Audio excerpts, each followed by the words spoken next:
It has rightly been said, if you can see life as a learning experience, you can turn any negative into positive. iCon-MESSSH'20 could not have been possible without the support of the distinguished keynote speakers, invited guests, paper presenters from across the globe. I request you all, on behalf of Society for Research Development, to kindly cooperate in case of any technical glitch. Till that time, our technicians resolve the issue. We are honored to have with us today Dr. Chong, President, Astronomical Society of Penang, Malaysia, as a keynote speaker of the conference. Dr. Chong graduated in 1979 with a doctorate de troisième cycle from Université de Grenoble, France, in the field of specialization in low temperature solid state physics. He obtained his bachelor and master's degree in physics from University of Science, Malaysia, Penang, in 1974 and 75 respectively. Since 1979, he was lecturer in physics in University of Science, Malaysia, Penang. He taught courses in physics and astronomy and conducted research in solid-state physics and astronomy. In 1986, the Astronomy Club of USM, that is University of Science Malaysia, was formed and he became its club advisor. His astronomy club has been very active in promoting activities in primary and secondary schools, kindergartens, colleges, universities, government departments, non-government organizations, multinational companies, and large shopping complexes in Penang and all over Malaysia. This club has brought the fun and excitement to astronomy to many astronomy enthusiasts in Malaysia.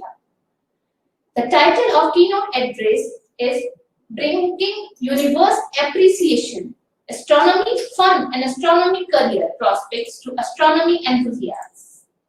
Welcome, Professor, to the International Conference iCon-MESSSH'. Over to you.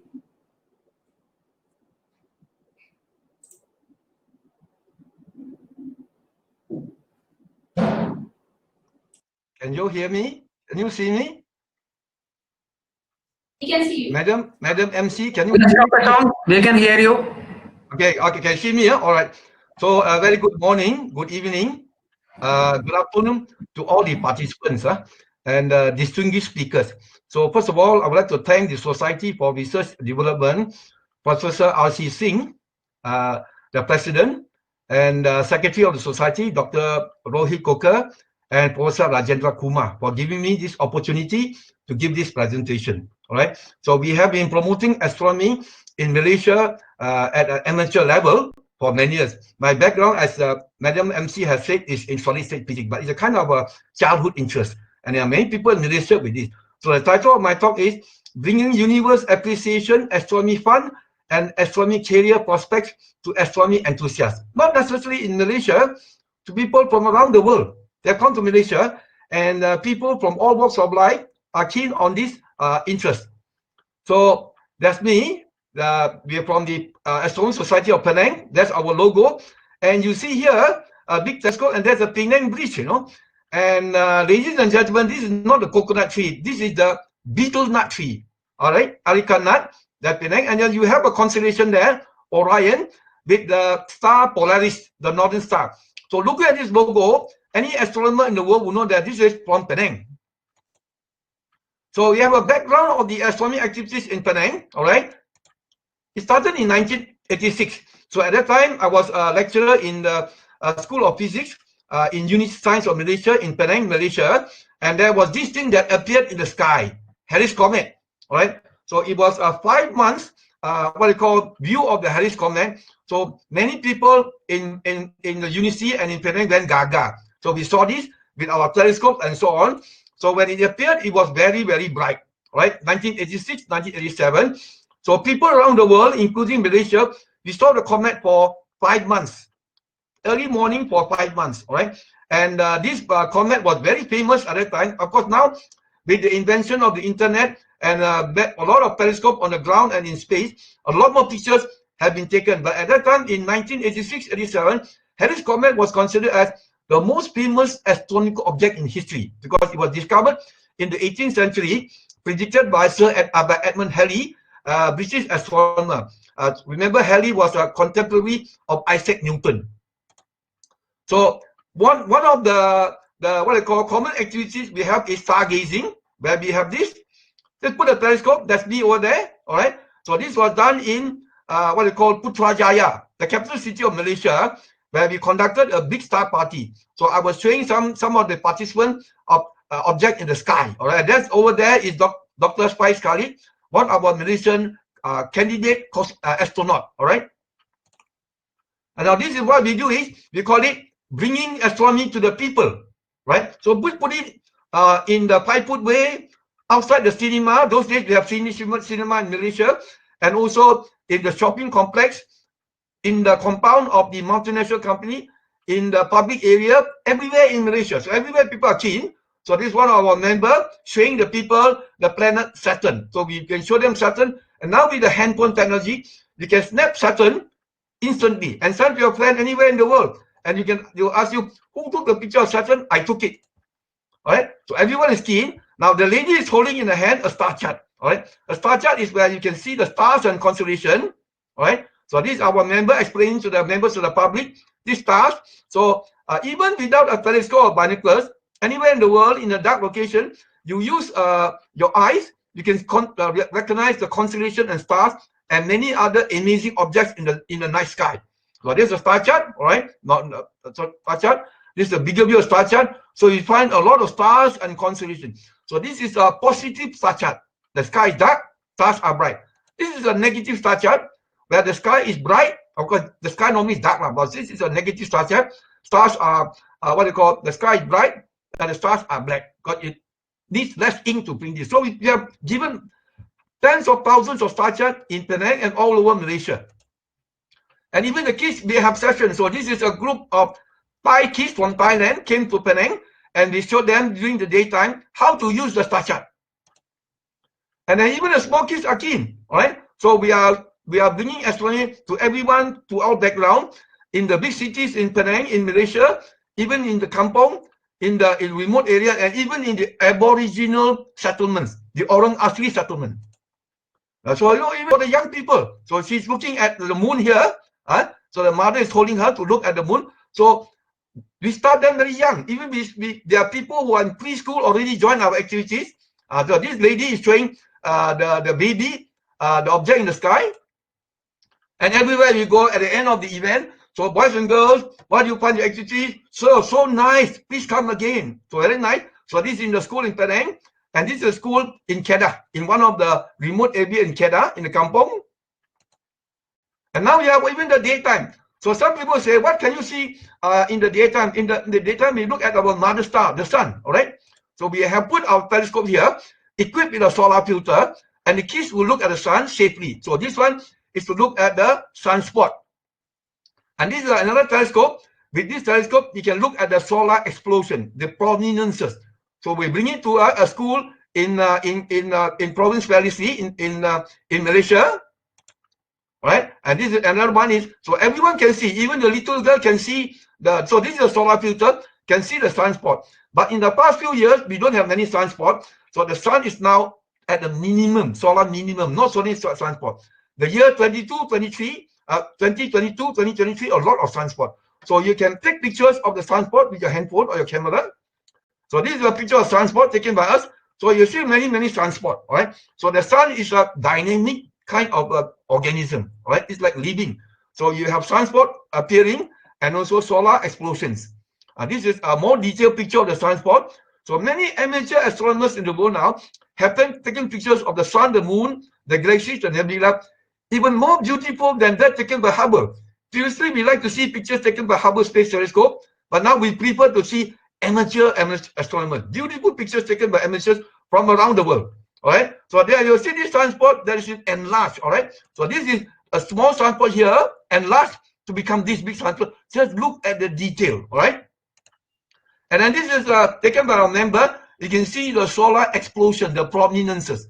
So the sun is a dynamic living organism, and the main effect on the Earth's weather and many other conditions on the Earth is because of the sun. All right, and this is in the year 2004-2012, we have this Venus transit where over a 5-hour period, you have a small tiny dot called Venus will block up the sunlight and cross the disk in 5 hours. So this is the rare. So I call this the rarest of the rare event. So this is the rarest event in astronomy. So each time it occur in about, so the next pair of the Venus transit will occur 100 years from now. All right, another century from now. So our what I call mantra, what we say all over we do is seeing is believing, doing is fun. Open your hearts to the universe, right? So boys and girls, don't look at your handphone so much. Don't look at internet. Come and see for yourself. The rings of Saturn, the meteor shower. Last night we were in Penang to look at the meteor shower, the Perseid meteor shower, but it was cloudy, right? So this weekend we're trying to look for the meteor shower. So you see it, you believe it. So everywhere we go, we have people joining us, and some of the public events, special events like meteor shower, solar and lunar eclipse will attract thousands of enthusiasts from Penang and all over Malaysia. All right. So we also have Planetarium show, whereby we bring our mobile planetarium, and the children and the members of the public. It's not only for the children, from the children, the parents and the grandparents also, they can go in and you can simulate the constellation during daytime in the comfort of the aircon environment of a school hall. All right, this is a portable starlight planetarium, and you can see all this there, and you can even show them the motion of the planets in the sky and also the meteors. So we have a lot of special events. So as I said, we have this past week we have a meteor shower, Perseid meteor shower, and every month we have a meteor shower, and the meteor shower are very spectacular. They are very bright. So we are fortunate that this current meteor shower, Perseid meteor shower, is still visible all over the world, from India, from Asia, from what I call America, and all over the world, except in the southern hemisphere. So this is visible in the northern hemisphere, Perseid meteor shower. But every month you have a meteor shower. So this year, the big one is Germany meteor shower on the 14th of December. So Germany, you have a lot, all right? So the predicted by the International Meteor Organization is every hour 150 meteors. So we also see a lot of comet. For example, the comet last year, on the last month, everyone in the world was interested to photograph was comet Neowise, right? And also lunar occultation of planets. Now the planets, as they orbit around the sun, they can go and be hidden behind the moon. So the moon can occult the planet, right? And also you have planetary opposition, where the planets, let's say in October, the planet Mars will be vertically overhead, right? Vertically overhead. And you have the two, what they call the three mission, the Hope mission from United Arab Emirates going towards Mars. And then you have the, what they call the Chinese, what they call Tianwen 1 mission going towards Mars, and the American Perseverance mission, all right? So it's a race to Mars now, and they will land on Mars in February next year. Also, planetary conjunction. The best was about 20 years ago, 5 planets were aligned in the sky close to each other, all right? And many other activities. So this is for the members of the public. Since 1986, we have been doing, and now many of the schools, organizations have been exposed to this interest, all right? And many of them have even built their own astronomical observatories, and there are 9 in Penang, all right? And the best is actually Penang number 9 observatory, PIXO, right? So it is located, some of you may have been to Penang, in the iconic tower called Komtar Tower, right in the center of Georgetown, Penang. And in this, next to this dome, there is an observatory. So this Komtar Tower houses the Tekdon Penang Public Science Center. And in the Public Science Center is where we have the observatory. So there's a Public Science Center. It's a very popular Public Science Center. And then in the observatory, you can have many telescopes, and this being the main telescope. And this is where we open this observatory to everyone who comes to the Public Science Center, and they will go and visit the observatory. And at night, they can come at night to observe with us. So this telescope is Officina Stellaris 16-inch. With this telescope, we can capture good, what they call images from it. And we also have spectrograph and photometer. We can actually do astronomy research in this observatory. And one of the students in the university, Church of Malaysia, has even got some of his masters in science astronomy data with this telescope. And then this is shows that people gazing into a telescope, 16-inch Officina Stellare. It's actually an Italian telescope. And this is the observatory at night, looking up. You have to open the roof, all right? You open the roof, there you are, and this is the Comta Tower. You see Jupiter, the moon, and not only that, many of the deep sky objects can be seen. The galaxies, the nebulae, the Messier objects, the globular cluster, star cluster, all right? And this is in the middle of Georgetown, Penang City, and next to it you have a hotel. And during the daytime, you can see through the two solar telescopes, the sunspot and the solar prominences, the explosion on the sun, all right? And we have this astronomy camp a few years ago, where many children came from Penang and joined our astronomy camp, 2-day astronomy camp, day and night. And this outside the astronomy camp.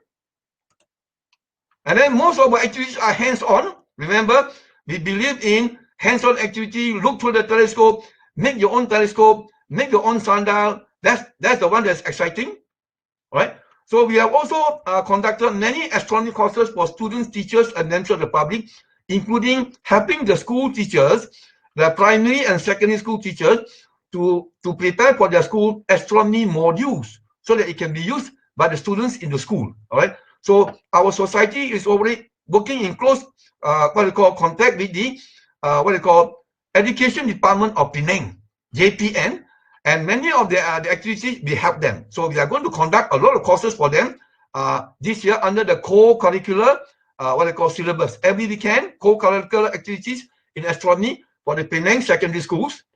So we have also this one. We have done it many years ago, amateur telescope making, whereby you have this student holding two pieces of glass. She will move her two hands forward and backward, and she will move around the table to grind the mirror. Rough grinding, medium grinding, fine grinding, polishing, and then you parabolize it until the surface of the mirror becomes a parabola, and then you coat it with a layer of aluminium to get the mirror, right? So this is the grinding process. The two pair of mirror. So this mirror blank is about a half-inch thick, 6-inch diameter. A pair of them, one on top of each other, and you'll grind. Keep on grinding, all right? So it takes some time and some effort to grind. And then this, I'm showing the kids how to grind the mirror. So we have made so far in Penang about close to 60 telescopes. The aperture of the telescope is 7-inch. The length of the telescope is about 4 feet, made of plywood. And the whole telescope costs only about 100 ringgit only. Very reasonable. And believe you can see the moons of craters, the rings of Saturn, the nebula, the galaxies, and you can take pictures. All right, 100 ringgit for a Doxonian telescope. So everyone can come and practice how to do ATM, not the machine in the bank, amateur telescope making. So here, there you are, and then you measure when you are already grind the telescope. You see how long is the focal length. This is a simple test. You can test the depth of this mirror grind down with the steel rule. There you know how long is the focal length, right? Then you can check whether the mirror is well polished, no more pits, no more scratches on the mirror, right? And then this is the grinding process I explained. So after we polish everything, parabolize, we put in this coating unit. So in this coating unit, we'll coat and make the mirror, and eventually we'll buy the plywood to make the telescope. So in making one whole telescope, we take about 1 hour per day. We need about 2 months to make the whole telescope. 1 month to make the primary mirror, secondary mirror, like this. Okay, we'll grind it. 1 month to make the primary mirror and the secondary mirror, and another month to buy the plywood and cut the plywood and assemble a telescope. So you can have the homemade telescope in 1 month, or in 2 months, right? For 100 ringgit, right? So this is where we make the telescope in the high school in Penang. And this high school, by the way, has also its own observatory. We promoted for them, right? And this is the first test of the telescope after we made it in the school.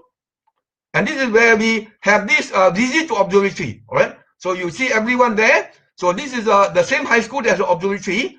And then going in, all right, we visit the observatory. You have a good 10-inch Celestron telescope. And the students, the boys in this high school, this is a boys' school, are very familiar with astronomy. We promoted in this school for 20 years. They can know how to use the telescope, and they even take nice picture of the planets, sun and the moon, and the deep sky objects. Deep sky objects are the nebulae and the galaxies, and what we call the MESSSH' object. So this is a picture of Jupiter taken by the high school. All right. So these are the visitors in that observatory. And this is the best observatory in Penang. All right. In Heng Yi High School Observatory, it has a 9-inch APM telescope. So I would consider this to be the best observatory in the whole of Malaysia. And it's right in the center of Georgetown. All right. This is another visit. Not only visit, we actually stay at night to take pictures, to take astronomy data there. All right. So this is a visit. So that earlier telescope, all right, this telescope, APM, is this telescope. And here is a Loon telescope to see the solar explosion. All right. And this is the Loon telescope. And normally, of course, when we observe, we turn on all the lights, or at the most, red light. You can use white light. So red light, your eye is dark adapted to see the amazing objects in the night sky. All right. And this is the visit to the observatory. All right. And this is a primary school observatory, elementary school observatory in Bukit Matajam. It's opposite the mainland in the state of Penang also. And this is the only school in Malaysia, primary school, to have an observatory. And then they have a kind of astronomy quiz. And we brought the students from all over Penang to attend the quiz and at the same time to visit the observatory. All right. So this is the observatory in the primary school. And this is another observatory in Klang. Klang is a port town near to Kuala Lumpur. And the board of governors of this school visited the observatories in Penang. We showed them the observatory in Penang, and they went back to Klang and they built an observatory with a bigger telescope. Although the diameter of this telescope is bigger than the one in Penang in the high school, but the one in Penang is better because it's a better grade telescope. But this is an impressive telescope. It's our 16-inch Schmidt-Cassegrain. All right. So many people in Klang will go and visit this observatory. All right. So we are also promoting radio astronomy, Radio Job. Now, Radio Job has been promoted by NASA for many years. All right. So you can actually buy the individual electronic components, separate components from NASA, and you take about a week to solder all the components. So it's basically a radio receiver. All right. A radio receiver, 1.25 megahertz frequency, and with it you can detect it on your oscilloscope, and you can detect the radio transmission from the sun and from Jupiter. All right. So these are the two students in the project, and this is a simple dipole antenna, and we have been promoting this project. All right, in about 10 high schools in Penang. They have built their circuit and then also the antenna, and they are listening to the sun. All right.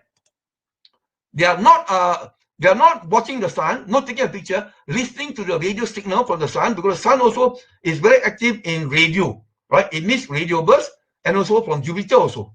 All right. So we also conduct a lot of talks in careers in astronomy for many years. So many years ago, the parents will say, "My son is keen to become an astrophysicist, astronomer." Now, no, the kids will say, "I want to become an exobiologist. I want to study exoplanet. All right. I want to do space nutrition. I want to study how human beings adapt to space." But very special interest now among the Malaysian young people. All right. And then, of course, we also conducted the annual, starting in 2005, the USM National Astronomy Convention in USM, Unified Malaysia in Penang, Malaysia. And we had the largest star party in 2005, whereby we had collected on that 3-day event, about, I think, 15,000 people came. And on the main night, on the second night, we have gathered 138 telescopes with 5,000 people. Right? It was an unforgettable night. All right. The biggest star party in Malaysia in 2005.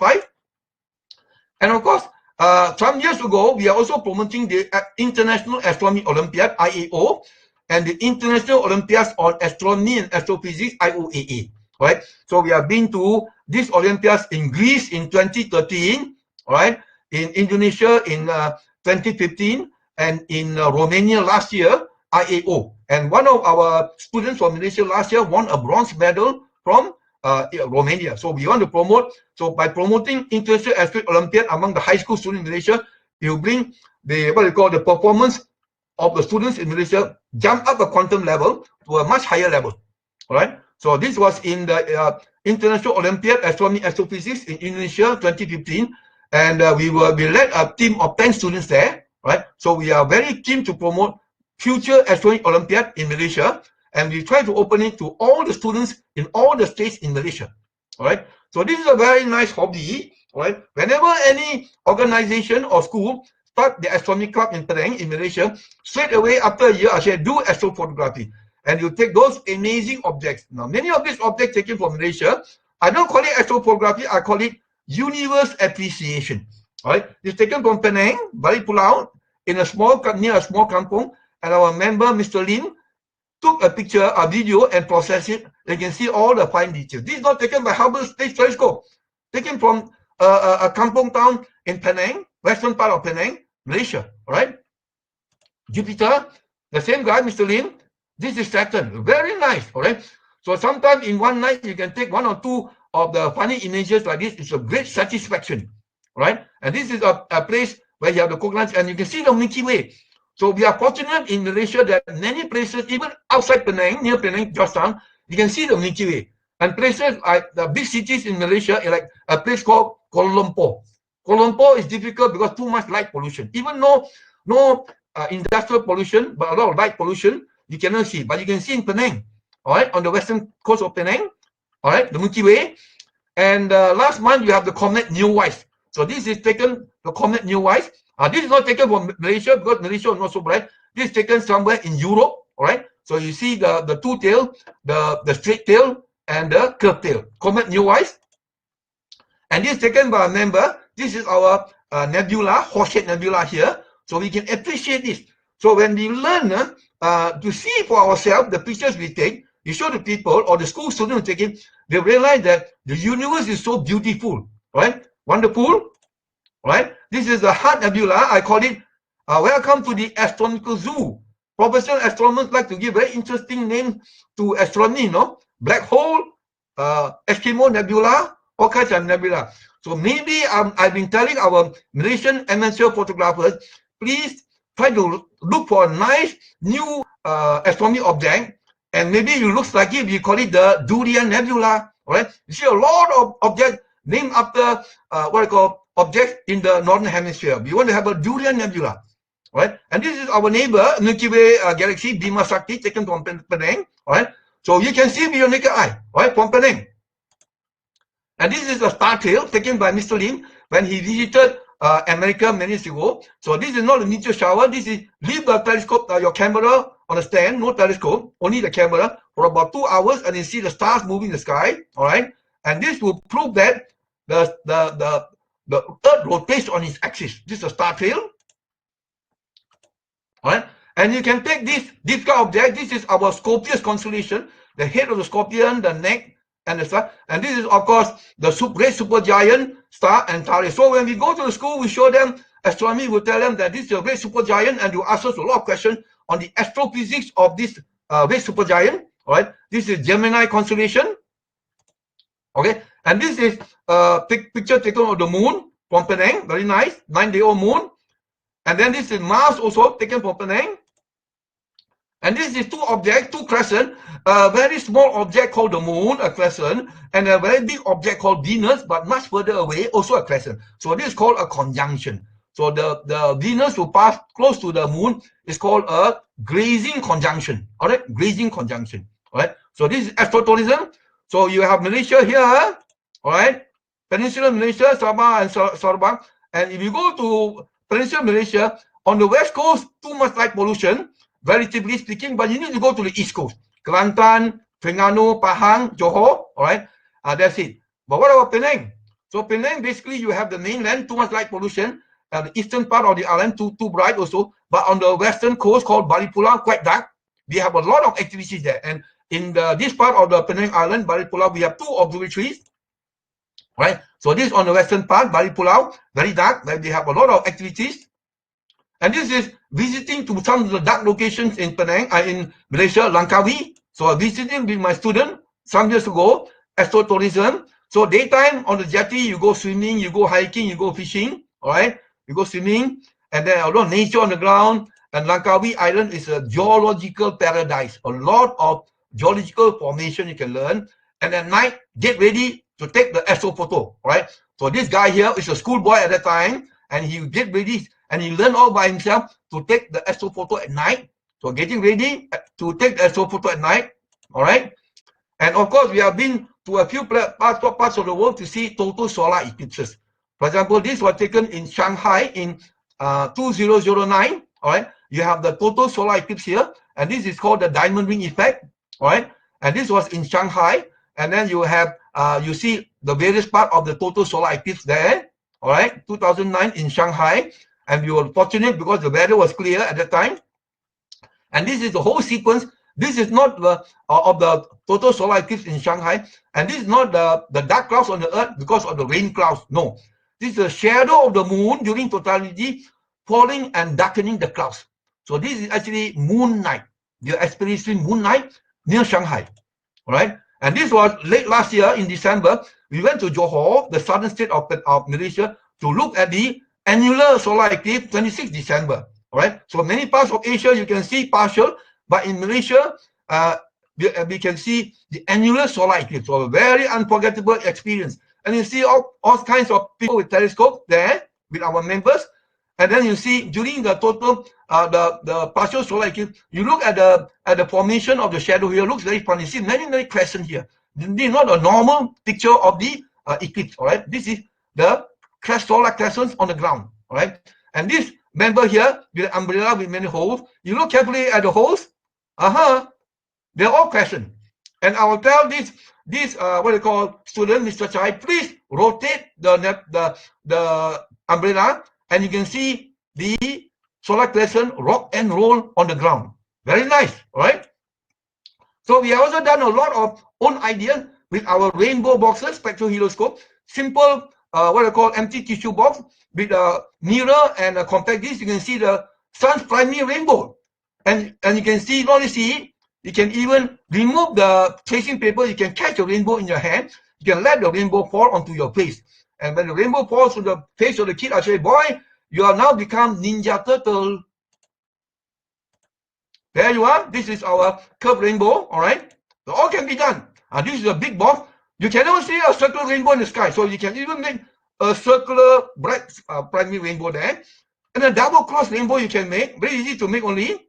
All right, and this is a student who is looking at the double cross rainbow. All right, like this can be made. And of course, the Olympic logo. We did it first in 2004 for the Athens Olympic. 2004 Athens Olympic in Greece. All right, and then this is the most popular activity. Our water rockets are very what they call interesting. So now this is an international school in Penang. All right, so they were making the parachute and they make the water rockets and paint them. All right, and then they launch it. So our water rockets can go very high. So this is the launching, and sometimes we have launched on the school field in Penang with more than 1,000 kids. All right, of course we take all the safety precaution. No accidents has happened. So our pressurize our water rocket up to pressures of 8 atmosphere, and they can go up to heights of 150 meters from the ground, and the parachute open. So our parachute record is more than half an hour, 31 minutes, 19 seconds. All right. So we also make the sundial, Jam Matahari. So this is the one you can make with better material, but you can download from internet, or you can make those information. You can cut it on a template, and you can assemble it within about 15 minutes. All right, this is a normal, and you can make a sundial. Right, so this is a sundial you can make for the workshop. All right, or you can make this is called a human sundial, where this guy here standing on the box. So on January he stand here, February here, March. So he stand at different parts at different time of the year, and so now the time right here is 11:30 a.m. Human sundial. Right, so these have made the sundial. They have the sundial. They have made the workshop. Each of them have sundial. Analemma. So Analemma is object like this in the sky. So this high school in Penang is every morning at 10:30 a.m. These two boys will take a picture of the sun for one whole year, every day for 1 year. All right. So you take already, and at the end you can see the location of the sun in 1 year. It's called the Analemma. The first positive Analemma taken in Malaysia, in Penang, in the high school. All right. And this is their results there. And this is the shadow Analemma. You see there, the shadow cast by this corner of this wall here on the ground. So you mark there every day at the same time for one whole year. For one whole year, at the end of it, you have the shadow Analemma. Yes? How many more minutes? Okay, continue. So the most last question. Say again. Okay, never mind. The most asked question all these years is, sir, can you tell me what's a black hole? All right. So this we are near the end now. So now, in last year, Malaysian astronomers wanted to organize the Global Malaysian Astronomers Convention 2020 for this year. Because of the COVID situation, we postponed to next year. All right. So next year we hold in Penang, where all the Malaysian professional astronomers in Malaysia and in overseas other countries come back to Malaysia and organize a Meet the Malaysian People session and present the academic result for next year. All right. So now we have encouraged a lot of schools to set up their clubs. All right. And we are also encouraging more astronomical observatories to be built in Penang. And we are now promoting for Bali Pulau to be the astronomy town of Malaysia. All right. Remember, in Iran, you have the famous Sadat Shah, a remote town in Iran, very dark, world famous. Many people in the world go there because it's the astronomy town of Iran, world famous. So Bali Pulau is on the western coast of Penang, not so many inhabitants. So sky is dark. We want to promote Bali Pulau as the astronomy town of Malaysia. So in my paper, I said that we are trying to get funding from the authorities to promote Bali Pulau as the first astronomy town of Malaysia.